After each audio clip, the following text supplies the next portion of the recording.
جب نیک بندہ قبر میں جاتا ہے تو قبر زبان سے حال سے کہتی ہے کہ میں تیرا ہی انتظار کر رہی تھی، میں بے صبری سے تیرا انتظار کر رہی تھی، جب تو میری پشت پر چلتا تھا تو مجھے خوشی ہوتی تھی،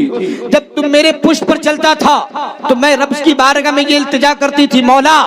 یہ تیرا نیک بندہ کب میری کوکھ میں آئے گا، کب میرے پیٹ میں آئے گا، کب میرے اندر آئے گا، میں تیرا انتظار کرتی تھی، میں بے صبری سے تیرا انتظار کرتی تھی، اب جب تو آیا ہے تو دیکھ میں تیرے ساتھ کس طرح رحم دلی سے پیش آتی ہوں، کس طرح میں تیرے ساتھ رحم کرتی ہوں، اس طرح میں تجھے رحم کروں گی، گویا تم اپنے ماں کے آنچل میں سو رہا ہو، گویا تم اپنے ماں کے آنچل میں آرام کر رہا ہو۔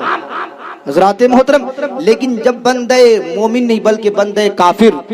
یا گنہگار بندہ اگر اس دنیا سے جاتا ہے تو قبر زبان حال سے کہتی ہے میں تیرا انتظار کر رہی ہوں، جب تم میری پشت پر چلتا تھا تو مجھے پسند نہیں تھا، جب تو گناہ کرتا تھا میرا دل دکھتا تھا، جب مجھے پریشانیاں ہوتی تھی، آج جب تم میری کوکھ میں آیا ہے، تم میرے اندر آیا ہے تو دیکھ میں تیرے ساتھ کیا سلوک کرتی ہوں، میں تیرے ساتھ کیا برتاؤ کرتی ہوں۔ حضرات محترم، حدیث پاک میں آتا ہے کہ قبر یعنی زمین بندے کافر کو اس طرح دبوچے گی، سرکار اس طرح انگلی کا اشارہ کر کے فرماتے، حدیث پاک میں ہے، اس طرح دبوچے گی، اس طرف کی پسلی ادھر اور ادھر کی پسلی ادھر ہو جائے گی۔ حضرات محترم، تو آپ قبر کی تیاری کریں، آپ قبر کی تیاری کو مکمل کریں تاکہ آپ قبر کی سختی سے بچ سکیں۔ اس کے بعد صرف یہی نہیں بلکہ قبر میں جانے کے بعد سوالات بھی ہوتے ہیں، سوالات کیے جاتے ہیں، سوال تو سب لوگوں کو معلوم ہوگا اور جواب بھی معلوم ہوگا، لیکن یاد رکھے سوالات معلوم کر لینا یا جوابات کو رٹ لینا یہ نہیں کہ ہم یہاں رٹ لیے یاد کر لیے اتنا ازبر ہو گیا تو ہم قبر کے اندر جائیں گے اور ملک حضرت منکر نکیر پوچھیں گے اور ہم فٹ سے جواب دے دیں گے، نہیں، وہاں جواب ایمان کی بدولت میں دیا جائے گا، یعنی جس کا ایمان صحیح ہوگا وہی لوگ وہاں کامیاب ہوں گے، جن کا ایمان مکمل ہوگا وہی لوگ وہاں کامیاب ہوں گے، جن کی نمازیں پوری ہوں گی وہی لوگ وہاں کامیاب ہوں گے، جس کے روزے پورے ہوں گے وہی لوگ وہاں کامیاب ہوں گے، جن کی زکاتیں ادا ہوں گی وہی لوگ وہاں کامیاب ہوں گے، جو صاحب استطاعت حج کر چکے ہوں گے وہی لوگ وہاں کامیاب ہوں گے۔ حضرات محترم، قبر میں جانے کے بعد ملک حضرت منکر نکیر آتے، منکر نکیر کا حلیہ اتنا خطرناک ہے، اتنا بھیانک حلیہ ہے کہ اگر انسان دنیا میں اگر دیکھ لے تو ہاتھ اٹک آ جائے،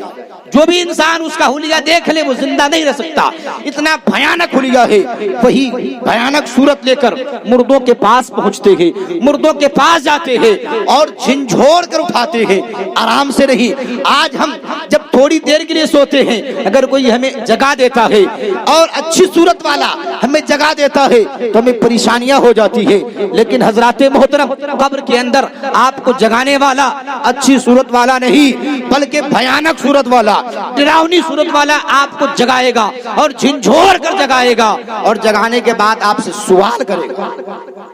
سوال کیا کرے گا؟ من ربک، تیرا رب کون ہے؟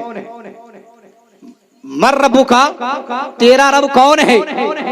اگر بندہ مومن ہوگا، مسلمان ہوگا، اگر نیک ہوگا تو جواب میں کہے گا ربی اللہ، میرا رب اللہ ہے۔ اور اگر پھر دوسرا سوال کیا جائے گا ما دینو کا، تیرا دین کیا ہے؟ بندہ جب مومن ہوگا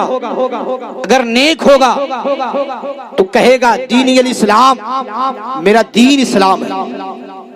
پھر تیسرا سوال کیا جائے گا ما کنت تقول فی حق حاضر الرجل، اس شخص کے بارے میں کیا کہتا تھا؟ حضرات محترم، اگر بندہ مومن ہوگا تو کہے گا، مومن کے ساتھ ساتھ اگر اہل سنت بریلوی ہوگا، مسلک اعلیٰ حضرت پر چلنے والا ہوگا تو وہ کہے گا ہوا محمد رسول اللہ، یہ ہمارے رسول ہے، یہ ہمارے آقا ہے۔ لیکن یہی سوال جب کافر سے کیا جائے گا تو وہ سوال کیا جائے گا من ربک، تیرا رب کون ہے؟ تو کافر جواب دے گا ہاں ہاں لا ادری، ہائے افسوس مجھے کچھ پتا نہیں، مجھے کچھ معلوم نہیں۔ پھر فرشتہ دوسرا سوال کرے گا ما دینک، تیرا دین کیا ہے؟ وہ یہی جواب دے گا ہاں ہاں لا ادری، افسوس افسوس مجھے معلوم نہیں، مجھے پتا نہیں۔ پھر فرشتہ تیسرا سوال کریں گے ما کنت تقول فی حق هذا الرجل، اس شخص کے بارے میں کیا کہتا تھا؟ وہ یہی جواب دے گا ہاں ہاں لا ادری، ہائے افسوس میں کچھ نہیں جانتا، مجھے کچھ خبر نہیں ہے۔ حضرات محترم، جب بندہ مومن تینوں سوال کا جواب دے دے گا، تینوں سوال کا جواب صحیح جواب دے دے گا، تو اس کے لیے آواز آئے گی میرے بندے نے سچ کہا ہے، میرے بندے نے سچ کہا ہے۔ ان کے لیے ان کی قبر میں جنت کی کھڑکیاں کھول دو، ان کو جنتی لباس پہنا دو، اور فرشتے حکم دیں گے نم کنومت العروس، سو جا اس طرح جس طرح دولہن سوتی ہے۔ حضرات یہ بندے نیکوکار کے لیے، اور جو جواب نہ دے سکے گا اس کے لیے حکم ہوگا، غیب سے آواز آئے گی کہ تو جھوٹا ہے، تو جھوٹ بول رہا ہے، تیرے درمیان کتابیں آئی تھی، تیرے درمیان پیغمبر کو بھیجا گیا تھا، تو جھوٹا ہے، لہذا اس کی قبر میں جہنم کی کھڑکیاں کھول دو، ان کو جہنمی لباس پہنا دو، اور ان پر عذاب مسلط کرو، اور صبح قیامت تک یہ انسان عذاب میں مبتلا رہے۔ حضرات محترم، تو یہ قبر کے حالات ہیں، لیکن آج ہمارا حال کیا ہے کہ ہم نہ نماز پڑھتے ہیں نہ روزہ رکھتے ہیں، بس تقریر سنتے ہیں دل کو بہلانے کے لیے، تقریر سنتے ہیں چسکا پورا کرنے کے لیے۔ حضرات محترم، اگر آپ اس نیت سے تقریر سنتے ہیں، اس نیت سے بیانات سنتے ہیں صرف ٹائم پاس کرنے کے لیے، وقت گزارنے کے لیے، اپنی زندگی کو گزارنے کے لیے، تو یاد رکھے یہ آپ کا تقریر سننا فضول ہے،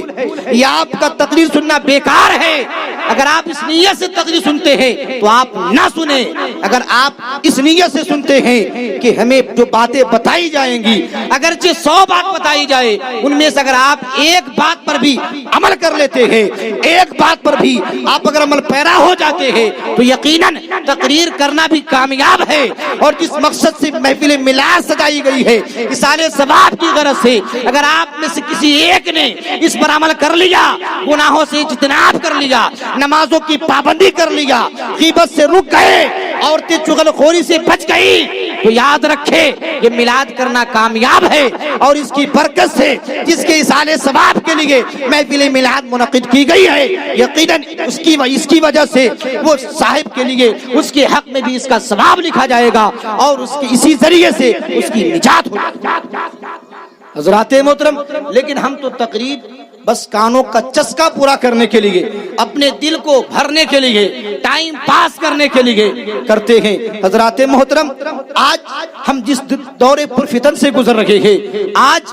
ہم جس ماحول میں زندگی گزار رہے ہیں، انسان نظر اٹھاتا ہے تو گناہ ہوتا ہے، انسان نظر اٹھاتا ہے تو برائیاں ہوتی ہے، انسان نظر اٹھاتا ہے تو گناہ ہو جاتے ہیں۔ ایسے پرفتن دور میں، ایسے پرفتن ماحول میں ہم زندگی گزار رہے ہیں۔ حضرات محترم، ہمیں اجتناب گناہوں سے کرنا ہے، ہمیں گناہوں سے بچنا ہے، ہم اپنے بچوں کو گناہوں سے اجتناب کرانا ہے، ہم اپنے پڑوسیوں کو گناہوں سے بچانا ہے، کیونکہ قرآن کہہ رہا ہے یا ایھا الذین آمنوا، قرآن جو ہمیں اپنے بچوں سے کو جہنم سے بچانا ہے، ہمیں اپنے گھر والوں کو نماز کا حکم دینا ہے، ہمیں اپنے گھر والوں کو جہنم کے دہکتے شعلوں سے بچانا ہے۔ قرآن کہہ رہا ہے یا ایھا الذین آمنوا قوا انفسکم واہلیکم نارا، اے ایمان والو خود کو جہنم کے دہکتے شعلوں سے بچاؤ، خود کو جہنم کی آگ سے بچاؤ، اور اپنے گھر والوں کو جہنم کی آگ سے بچاؤ جس کا ایندھن آدمی اور پتھر۔ لیکن آج نہ ہم خود نماز پڑھ رہے ہیں اور نہ ہم اپنے گھر کے لوگوں کو نماز پڑھنے کا حکم دے رہے، بلکہ ہم گناہ کر رہے ہیں اور دوسروں کو دعوت بھی دے رہے ہیں آئیے آپ بھی گناہ کریں۔ جیسے آج ہمارے محلے میں تاش زیادہ کھیلا جا رہا ہے، جوا۔ اکیلا تو کھیل ہی رہے، اس کے ساتھ 3 آدمی اور لے لیتے ہیں۔ حضرات محترم، آپ یاد رکھیں، اگر آپ کی وجہ سے کوئی گناہ میں ملوث ہوتا ہے، آپ کی وجہ سے کوئی گناہ کرتا ہے، تو یاد رکھیں صرف اس کو گناہ نہیں ملے گا، اس کو تو ملنا ہی ہے جو ملنا ہے۔ آپ نے جو انہیں ملوث کروایا ہے، آپ نے جو انہیں گناہ میں ڈالا ہے، وہ گناہ آپ کو بھی ملے گا۔ یعنی جتنا گناہ اس کو ملے گا، اتنا گناہ آپ کو بھی الگ سے ملے گا۔ آپ کے گناہ کرنے کی وجہ سے نہیں، بلکہ آپ نے جو انہیں گناہ میں ملوث کیا ہے، گناہ کے کام میں لگایا ہے، اس کی وجہ سے آپ کو بھی گناہ ملے گا اور آپ کے نامہ اعمال میں بدکاری لکھی جائے گی۔ آپ گناہ سے اجتناب کریں۔ آپ آج ہمارے نوجوان کو جہاں ہونی چاہیے وہاں نہیں،